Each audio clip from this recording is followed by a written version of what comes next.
Bismillahirrahmanirrahim. Assalamualaikum warahmatullahi wabarakatuh. Sahabat muda yang dimuliakan Allah Subhanahu wa taala, masih semangat? Insyaallah masih semangat. Bersyukur kita kepada Allah atas limpahan rahmat nikmatnya dan berselawat kepada Rasulullah sallallahu alaihi wasallam dengan berharap dan berdoa semoga kita kelak di yaumul qiyamah mendapatkan syafaatnya. Amin Allahumma amin. Sahabat muda yang dimuliakan Allah dimanapun kita berada,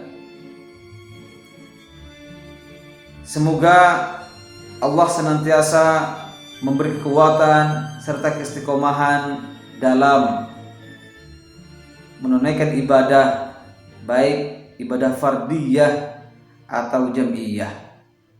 Amin Allahumma amin. Suatu ketika Rasulullah sallallahu alaihi wasallam berkumpul dengan para sahabatnya, tepatnya di bulan Ramadan. Di saat Rasulullah berkumpul dengan para sahabatnya, Rasulullah tersenyum sehingga membuat sahabat yang lain penasaran. Tumben Rasulullah tersenyum, sesekali tersenyum. Ada sahabat yang berani bertanya kepada Rasulullah, "Ya Rasulullah, apa gerangan yang membuat engkau tersenyum dan tertawa?" Rasulullah menjawab seraya menceritakan, Allah memperlihatkan kepadaku kejadian di hari mahsyar, di mana ada seorang nabi yang tanpa pengikut. Beliau masuk surga, beliau sendirian dan membawa pedang. Dia adalah nabi yang bernama Sam'un al-Ghazi alaihissalam. Kata beliau seraya melanjutkan ceritanya, Nabiullah Sam'un al-Ghazi ini Allah utus di Palestina. Al-Ghazi nama tempat, sekarang Gaza, di mana beliau diutus oleh Allah sebagai nabi untuk berdakwah kepada orang-orang Romawi, dan Allah memberikan keistimewaan kepada beliau dengan kekuatan tubuh yang kekar, mampu melunakkan besi, mampu merobohkan istana Romawi. Panjang Rasulullah bercerita tentang kisah hidup Nabi Allah Sam'un al-Ghazi alaihissalam, mulai raja-raja Romawi, kafir Israel, orang-orang Israel saat itu, mencari tahu bagaimana kelemahan-kelemahannya, hingga kemudian istri dari Nabi Sam'un ini berkhianat. Panjang cerita Rasulullah menyampaikan pada sahabat, hingga akhirnya selesai Rasulullah bercerita, para sahabat takjub dan menangis, karena di antara ketakjuban yang ada dan dimiliki oleh Nabiullah Sam'un alaihissalam ini adalah beliau mampu beribadah selama 1000 bulan, malamnya sholat tahajud, siangnya berpuasa. Masya Allah. Sehingga selesai Rasulullah bercerita, sahabat ada yang berani dan balik bertanya, "Ya Rasulullah, apakah engkau tahu pahala yang akan didapatkan oleh Nabi Sam'un al-Ghazali salam ini. Rasulullah menjawab, saya tidak tahu.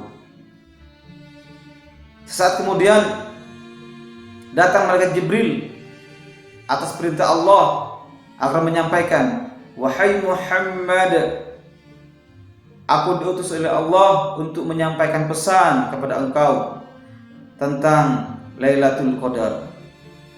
Apa itu Lailatul Qadar? Turunlah surah Al-Qadar. Bismillahirrahmanirrahim. Inna anzalnahu fi Lailatul Qadar. Wa ma adraka ma Lailatul Qadar. Lailatul Qadr khairum min alfi syahr. Tanazzalul malaikatu war-ruhu fiha bi idzni rabbihim min kulli amr. Salamun hiya hatta matla'il fajr. Sadaqallahul azim. Allah turunkan surah Al-Qadar ini untuk menjawab pertanyaan sahabat, baik yang sudah diungkapkan ataupun belum, bahwa sesungguhnya kata Allah, aku menurunkan malam Qadar, Lailatul Qadar. Apa itu Lailatul Qadar? Lailatul Qadar khairum min alfi syahr. Di mana Lailatul Qadar itu adalah lebih baik daripada min alfi syahr, khairum min alfi syahr. 1000 bulan. Tanazzalul di mana? Ketika terjadi Lailatul Qadar itu, tanazzalul malaikatu war-ruhu fiha bi idzni rabbihim min kulli amr. Para malaikat turun ke bumi. War-ruhu fiha. Siapa war-ruhu? Disebutkan dalam sebuah tafsir itu adalah malaikat Jibril. War-ruhu fiha bi idzni rabbihim min kulli amr. Dengan izin Tuhannya mereka memberikan kepastian kejadian-kejadian, kenikmatan-kenikmatan yang akan didapatkan oleh seorang hamba dalam kehidupan tahun berikutnya. Tanazzalul malaikatu war-ruhu fihi bi idzni rabbihim min kulli amr. Salamun hiya hatta matla'il fajr. Serta memberikan keselamatan,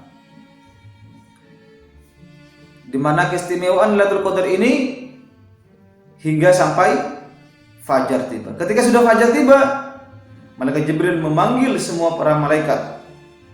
Wahai para malaikat, datanglah kemari. Saya menyampaikan. Malaikat Jibril dan tegas kepada para malaikat, dan malaikat menjawab, wahai malaikat Jibril, apa sebenarnya yang Allah perbuat pada malam ini? Kemudian malaikat Jibril menyampaikan, Allah melihat pada malam Lailatul Qadar itu kepada hamba dengan kasih sayang. Bahkan Allah memberikan ampunan dosa-dosa yang pernah mereka lakukan. Allah bebaskan dosanya kecuali kepada 4 golongan.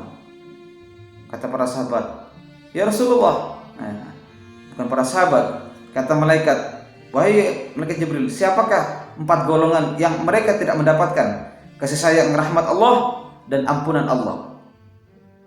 Kemudian malaikat Jibril menyampaikan, mereka yang pertama, orang yang masih senang melakukan minuman keras.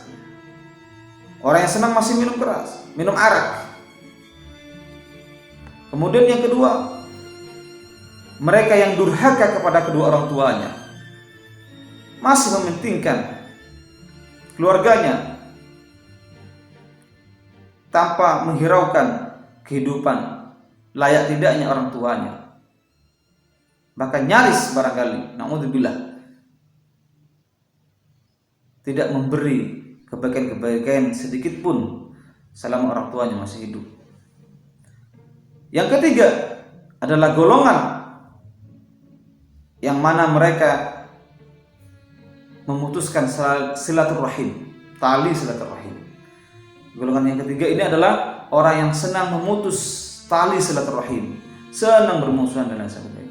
Yang keempat adalah golongan yang bertengkar hingga sampai 3 hari tidak berdamai. 4 golongan ini yang akan terhindar dari rahmat Allah dan ampunan Allah. Kita berdoa kepada Allah Subhanahu wa taala agar kita dipertemukan dengan Lailatul Qadar, bulan yang mulia ini.